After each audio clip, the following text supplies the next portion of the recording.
नमस्कार दोस्तों। सीलन से बचने के लिए सब कुछ कर लिया, सारी चीज़ें ट्राई कर ली, पर उसके बावजूद घर की सीलन नहीं रुक रही है। तो आप बिल्कुल सही जगह पे आए हो।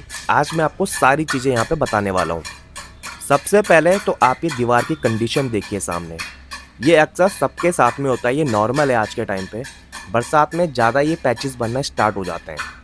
अब ये होता क्यों है? क्योंकि ज़मीन का जो पानी होता है आपका, ये धीरे धीरे करके वाटर राइजिंग के कारण ये पानी ऊपर की तरफ को चढ़ता है, इसलिए आपको दीवारों पे ये पैचेस आपको देखने को मिलते हैं। तो इसके लिए सबसे पहले आपको क्या करना है कि जो आपकी फूली हुई पपड़ी है, डैम्पनेस है, वो पार्ट आपको इस तरीके से रिमूव कर लेना है। इसके लिए आप कन्नी या पत्ती या किसी भी चीज़ का आप यहाँ पे यूज़ कर सकते हो। इस तरीके से जितना भी आपका डैम्पनेस वाला पार्ट है, जो पेंट पपड़ी है, उसको आपको यहाँ से निकाल लेना है। निकालने के साथ में इस चीज़ का ध्यान ज़रूर रखना है आपको कि प्लास्टर एक बार ज़रूर चेक करना है। प्लास्टर अगर बहुत ज़्यादा ख़राब हो चुका है तो उस केस में जो ट्रीटमेंट हम लोग करने वाले हैं वो ट्रीटमेंट हम लोग नहीं करते हैं।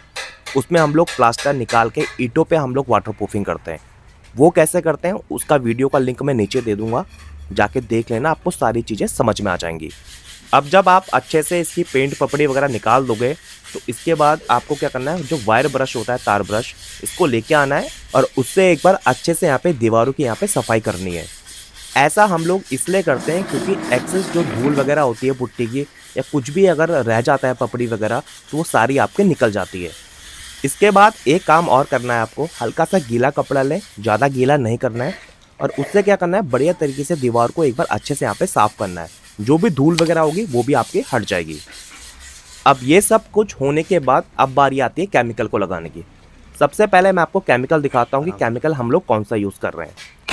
हम यहाँ पे डैम्पनेस को रोकने के लिए ये वाला केमिकल यूज़ कर रहे हैं। ये आता है डॉक्टर फिक्सिट की तरफ से, श्योर सील। आप ये देख लीजिए सामने, ये वाला केमिकल हम लोग यहाँ पे यूज़ कर रहे हैं। इस केमिकल का लिंक आपको नीचे भी मिल जाएगा मेरे डिस्क्रिप्शन में, और सामने आपको स्क्रीन पे भी दिख रहा होगा। आप यहाँ से भी उसको खरीद सकते हो या फिर मार्केट में मिल जाएगा, इसीलिए आप वहाँ से भी इसको लेके आ सकते हो। अब इस केमिकल को लगाना कैसे है, आइए वो मैं आपको दिखाता हूँ। ध्यान ये ज़रूर रखिएगा कि इसमें आपको पानी वगैरह नहीं डालना है। इस केमिकल को डायरेक्ट ही इस तरीके से दीवार पे लगाया जाता है।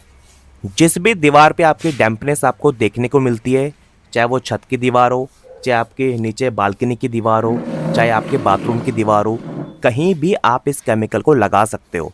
बस ध्यान इस बात का रखना है कि वहाँ पे जो भी पेंट पपड़ी, जो भी आपका पैचेस आपका फुल रखा होगा, उसको अच्छे से एक बार सफाई कर लेनी है, जैसे कि हमने इस वीडियो में करी है। और उसके बाद ही आपको इस केमिकल को इस तरीके से अप्लाई करना है जहाँ पे आपकी डैम्पनेस आ रही है। अब इस केमिकल के बारे में बात कर लेते हैं कि हम लोग ये केमिकल यहाँ पे क्यों लगा रहे हैं। पानी की वजह से जो आपका सॉल्ट बन रहा है या फिर जो आपके पैचेस बन रहे हैं, उसको रोकने के लिए हम लोग ये केमिकल लगा रहे हैं। इस केमिकल की प्रॉपर्टी है, इस केमिकल की खासियत है कि ये क्या करता है कि सॉल्ट बनने से रोकता है, जिसकी वजह से आपकी पेंट और पपड़ी जो आपकी फूलती है पानी के कारण, वो आपकी फूलनी बंद हो जाती है। पानी को ये डैम्पनेस को पीछे ही रोक देता है, जिसकी वजह से आपके दीवार पे पैचेस नहीं बनते हैं। और ऐसा नहीं है कि आपको यही केमिकल लेके आना है। मार्केट में आज के टाइम पे बहुत सारे प्रोडक्ट्स ऐसे हैं जो कि डैम्पनेस को रोकने के लिए बनाए गए हैं। कोई भी केमिकल लेके आ जाना, बस प्रोसेस ऐसा होना चाहिए जैसे कि मैंने आपको दिखाया है। मेन दोस्तों एप्लीकेशन होती है। केमिकल्स आप बहुत सारे मार्केट में अवेलेबल हैं, कोई भी लेके आ जाओ, सारे काम करेंगे। मेन होता है एप्लीकेशन, आप कैसे उस पर काम करते हो। ये केमिकल आपको 1 लीटर और 5 लीटर में इजीली मार्केट में मिल जाता है। नीचे मैं लिंक भी दे दूंगा, वहाँ से भी आप इसको खरीद सकते हो। 1 लीटर लगभग आपको 350 के आसपास मिलेगा, और 5 लीटर का लोगे तो लगभग आपको 1300 के आसपास में इजीली आपको मिल जाएगा। तो इस कोट को आपको पूरे डैम्पनेस वाली जगह पे इस तरीके से पहला कोट आपको लगा देना है, और लगाने के बाद कम से कम आपको इसको 4 से 5 घंटे के लिए सूखने के लिए छोड़ देना है। इसमें दोस्तों मैं आपको दोबारा बता रहा हूँ एक चीज़, अगर डैम्पनेस बहुत ज़्यादा है तो अपने प्लास्टर को एक बार ज़रूर चेक कर लें। अगर वो बज रहा है, बहुत ज़्यादा ख़राब हो चुका है, उस केस में ये वाला ट्रीटमेंट आपको नहीं करना है। दूसरा ट्रीटमेंट करना होता है जिसमें कि हम लोग प्लास्टर निकाल के ईंटों पे हम लोग काम करते हैं। वो कैसे करना है उसका लिंक मैं नीचे दे रहा हूँ डिस्क्रिप्शन में उस वीडियो का, वो वीडियो जाके देख लेना आप। तो अब जब आपका यहाँ पे पहला कोट कम्प्लीटली यहाँ पे ड्राई हो जाएगा 4 से 5 घंटे बाद, इसके बाद आपको दूसरा कोट लगाना है इस तरीके से जैसे मैं आपको सामने दिखा रहा हूँ। इस केमिकल के कम से कम हमको यहाँ पे 2 कोट करने पड़ते हैं, उसके बाद ही आपको यहाँ पे सीलन से यहाँ पे राहत मिल पाएगी।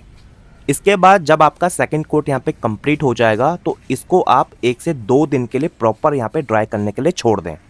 उसके बाद आप इसके ऊपर पेंट पुट्टी आप कुछ भी आप करवा सकते हो, कोई दिक्कत की बात नहीं है। तो दोस्तों आपको ये वीडियो कैसी लगी, ये जानकारी अगर आपको पसंद आई हो तो इस वीडियो को लाइक करके ज़रूर जाना।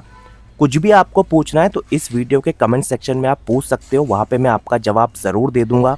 और अपने दोस्तों के साथ भी ये जानकारी ज़रूर शेयर करना और साथ ही मेरे चैनल को सब्सक्राइब करके ज़रूर जाना।